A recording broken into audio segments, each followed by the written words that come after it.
grand tapestry of human history, where civilizations rise to greatness and eventually fall into obscurity, there lies an ancient record filled with the stories of a noble and majestic people.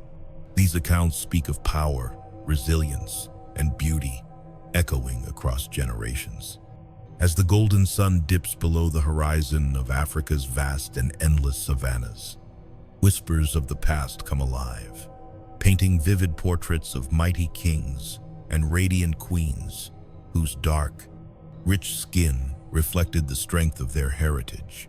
The Bible, a timeless and enduring book, preserves within its pages fragments of these narratives, offering glimpses into lives that shaped the course of nations. This journey invites us to step beyond the boundaries of modern memory, to rediscover tales that may have slipped away from the consciousness of the world, yet remain forever etched in the sands of Africa. Prepare to embark on an immersive cinematic exploration through time, as we uncover forgotten legacies and honor the enduring spirit of Africa's regal ancestors. Before we dive into the heart of today's exploration, take a moment to support this journey by pressing the subscribe button and activating the notification bell, ensuring you remain connected to every new release we share. A wealth of inspiring and thought-provoking content is on the horizon, crafted to illuminate forgotten legacies and celebrate enduring heritage. Together, let us embark on this remarkable voyage across time, setting sail into the depths of history to rediscover and honor the powerful stories of our Black and African ancestors, whose voices continue to echo through the ages. According to the sacred writings of the Bible, all people living in the world today trace their ancestry back to Noah's 3 sons, Shem, Ham, and Japheth. Among these descendants are Black individuals and those with dark skin, whose heritage is connected directly to Ham, one of Noah's sons. Shem and Japheth, the brothers of Ham, are described as the forefathers of other great groups of humanity. Shem is linked to the Semitic peoples, Arabs, Jews, Syrians, and related communities, while Japheth is associated with the Japhethites, who encompass Europeans and Asians across vast regions of the earth. The Bible presents Ham, the son of Noah, as the forefather and originator of African peoples and those of Black heritage. Throughout biblical writings, his name is repeatedly connected with Africa, and in the Book of Psalms, he is directly linked to the ancient Egyptians, a civilization renowned for its power and influence.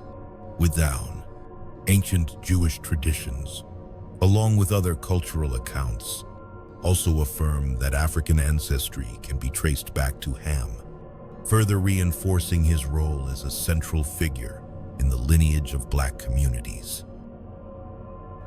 References to Ham's descendants consistently highlight African lands, regions, and populations, underscoring the deep association between his family line and the continent. Moreover, the very name Ham carries symbolic meaning, interpreted in Hebrew, Aramaic, and other early languages as burned or dark, a description that alludes to the rich color of his hair and the deep tone of his skin, marking him as a defining ancestor within the biblical narrative of Africa's people. Ham's family tree, Genesis 10 to 6:14, within chapter 10 of the book of Genesis, specifically between lines 6 to 14, one can explore Ham's family tree, also known as the Hamite people. The book mentions Ham's children, Cush, who became the father of many African people, Mizraim, who became the father of the ancient Egyptians, Put, Canaan, the father of the Canaanites. Canaan refers to both a place and a group of people, Cush, the firstborn son of Ham, is portrayed in biblical tradition as the ancestor of numerous nations and peoples, among them the Ethiopians. The Ethiopians, together with the people of Nubia, once known as the powerful kingdom of Cush, share a common origin that traces directly back to this lineage. These regions and communities hold immense historical importance, and their ancestry is consistently linked to Cush, establishing him as a foundational figure in African heritage. It is also significant to note that the Samaritans, according to tradition, are believed to descend from Nimrod, the rebellious son of Cush, and are thought to have their beginnings in ancient Babylon. Beyond Africa, Cushite influence is said to extend to individuals in South India, as well as diverse populations across the African continent, including Malians, Eritreans, Kenyans, Congolese, and the Vantas of Gabon, all of whom are considered to carry Cushite heritage. Within the biblical context, the name Cush is frequently associated with Ethiopia, Sudan, and Africa more broadly. In its original language, the term signifies Ethiopia or black, underscoring the deep cultural and ancestral connection between Cush and the peoples of Africa. Canaan and Mizraim are also counted among the sons of Ham, each playing a distinct role in the unfolding lineage of nations. Mizraim, in particular, is regarded within biblical tradition as the ancestor of the great civilization of ancient Egypt, a land that became a center of power, wisdom, and enduring mystery. His descendants are believed to include many of the peoples of North Africa, among them the dark-skinned Tuaregs and Berbers, whose heritage reflects deep connections to this ancestral line. Semitic groups such as the Arameans, Arabs, and Israelites consistently refer to Egypt by the name Mizrain, a title that preserves the memory of its founder and reinforces the bond between language, culture, and ancestry. In the book of Psalms, specifically chapter 78, verse 51, it is written that God struck down the firstborn of Egypt, described as the first fruits of manhood within the tents of Ham, a solemn reminder of divine intervention in the history of Mizraim's descendants. Ham, in addition to his other sons, had a child named Put, also referred to as Phut, who was born after Mizraim. The name Put is rooted in a word that signifies landmark, a term that carries symbolic meaning and is connected to traditions of clan hunters within Africa. Through biblical accounts and historical interpretation, Put is recognized as the progenitor of the Black Libyans, establishing a lineage that shaped the identity of this group. His descendants are also believed to include several other African peoples, extending his influence across different regions of the continent and reinforcing his role as a significant ancestral figure within the broader narrative of Ham's family line. Concerning the well-known account, often referred to as the Curse of Ham, or more accurately, the Curse of Canaan, many generations have misunderstood and misapplied the details of this narrative. In the book of Genesis, chapter 9, the scriptures describe how Noah, after planting a vineyard, became intoxicated from wine. In this vulnerable state, he lay uncovered within his tent. His son Ham, instead of offering assistance or covering his father respectfully, chose to ridicule and expose Noah's condition to his brothers. This passage has been interpreted in several different ways, and scholars emphasize that it should not be taken as the central theme of the story. The text makes clear that Noah's curse was directed specifically toward Canaan, one of Ham's sons, rather than upon Ham himself or all of his descendants.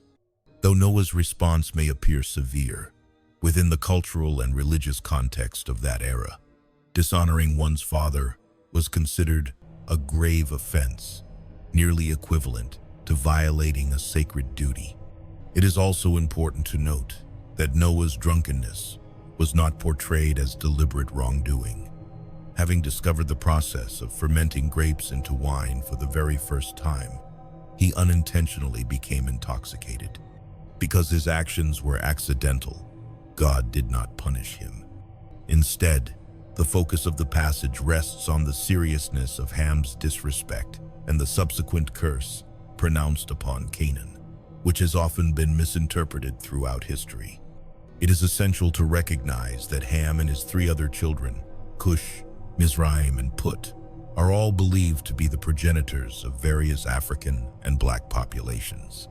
The Bible, through its genealogical accounts, connects these individuals to the ancient peoples of Africa, including the Egyptians, Ethiopians, and other African nations. Nevertheless, it remains essential to approach these ancient accounts with careful consideration of their broader historical and cultural framework, for they reflect perspectives, traditions, and beliefs rooted in distant times. These narratives are valuable, yet they must be understood as part of a larger mosaic of human memory, rather than as the sole authority. The Bible, while deeply influential and enduring, is not the only historical or anthropological source available for exploring the origins and development of Black and African peoples. Modern scholars and researchers rely on a wide array of disciplines to reconstruct the past, drawing evidence from archaeology, linguistics, genetics, anthropology, and oral traditions passed down through generations. Together, these fields weave a complex and multifaceted tapestry that reveals the richness of human history. As our collective knowledge continues to expand and evolve, it becomes increasingly important to sustain ongoing dialogue, rigorous study, and open inquiry.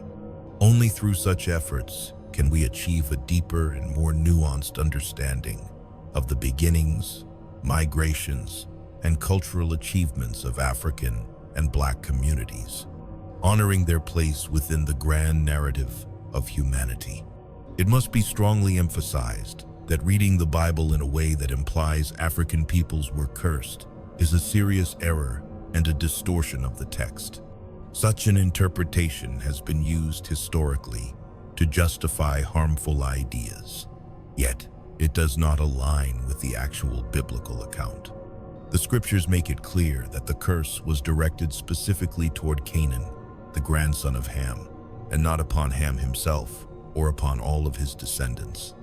To extend this curse to African people is a grave misinterpretation, one that ignores the context and misrepresents the intent of the passage.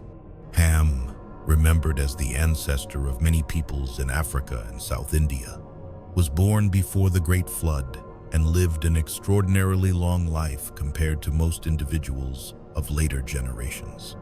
He witnessed the unfolding of his family across multiple generations, even seeing the fifth and sixth lines of his descendants. Much like his brother Shem, Ham is believed to have lived to an age of around 600 years, perhaps even longer, though the Bible does not provide an exact number. The question of Ham's burial site remains shrouded in mystery, with scholars and traditions offering different possibilities. Some suggest Ethiopia or Nubia as the resting place, while others point toward Mesopotamia, the land of the Sumerians. Yet the prevailing belief situates his tomb within Africa, most often in Sudan or Ethiopia. There are even speculations that Ham may have been buried in Egypt, a land steeped in ancient secrets and renowned for its discoveries of monumental burials that continue to fascinate the world. The Book of Jubilees, an ancient Jewish manuscript regarded as authoritative in certain circles before and during the time of Christ, provides further insight into Ham's later years and the unfolding of Noah's family lineages. Within its pages, Ham is described as displeased when his youngest son, Canaan, chose to settle in the territory of Shem, the land now recognized as Israel. Ken, another son of Ham, opposed Canaan's decision, believing that the inheritance of Africa was intended for Ham's descendants. Despite the objections of Ham, Cush, Mizraim, and others, Canaan remained in Shem's land, defying the wishes of his father and brothers. The Book of Jubilees also records that Ham was the first to establish a city and region after the flood, naming the place Mael Tamloch in honor of his beloved wife. This detail highlights Ham's role not only as a progenitor, but also as a builder and founder in the post-flood world. When engaging with these ancient texts, it is vital to approach them with careful consideration of their cultural and historical context. They are layered, complex, and multifaceted, reflecting the beliefs and traditions of early societies. The Bible offers profound narratives, yet it should be read alongside other sources of history and scholarship to avoid misinterpretations and to gain a fuller understanding. By doing so, we honor the richness of these accounts while acknowledging the broader tapestry of human heritage. Thanks for watching. Please don't forget to subscribe, like, and share.